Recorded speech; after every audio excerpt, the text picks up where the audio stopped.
সকাল সকাল বাজার চলে এসছে। নেনুয়া নেনুয়া ওইটা? হ্যাঁ, এখন দেখো নিম পাতা, দেখো কচি কচি নিম পাতা, দেখো সত্যি। হ্যাঁ না বাবু? হ্যাঁ হ্যাঁ, আজকে তো নিম পাতা খাওয়া যাবে না। আর রবিবারে মা ঠাকুমারা বলতো রবিবারে নিমের জন্ম, ওই জন্য রবিবার নিম খেতে নেই। ঝিঙ্গা, ঝিঙ্গা, এটা হলো ঝিঙ্গা। ঝিঙ্গা আর এটা হলো নেনুয়া নেনুয়া। অনেকটা একই দেখতে। হ্যাঁ। আর দেখ কাঁচকলাগুলো দেখ, অনেকদিন ধরে পেয়ারা খুঁজছিলাম, পেয়ারা। এই যে আজকে লাস্ট অব্দি পেয়েছি। আমার মিঠুটা পেয়ারা খাওয়ার জন্য কিরকম করে। আর এই যে জাম, আর এখানে পেঁপে আছে না এটা?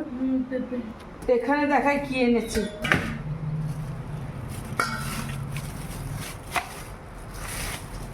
বাবা, দেশি মুরগি, দেশি মুরগির মাংস। আজকে হবে দেশি চিকেন, অনেক দিন পর। আমাদের তো মাংস খুব কমই হয়, মাছটাই বেশি হয়। তো আজকে করব দেশি চিকেন। গরমে খেতেও ইচ্ছা করে না। আমি যদি জানতাম চিকেন আনবে, মানা করে দিতাম আনতে। তো জানি না, বাজারে আমি যাইনি। আর আমি বাজারে যাইও না, খুব কম বাজারে যেতে আমি ভালোবাসি না, বাজার করতে ভালোবাসি না।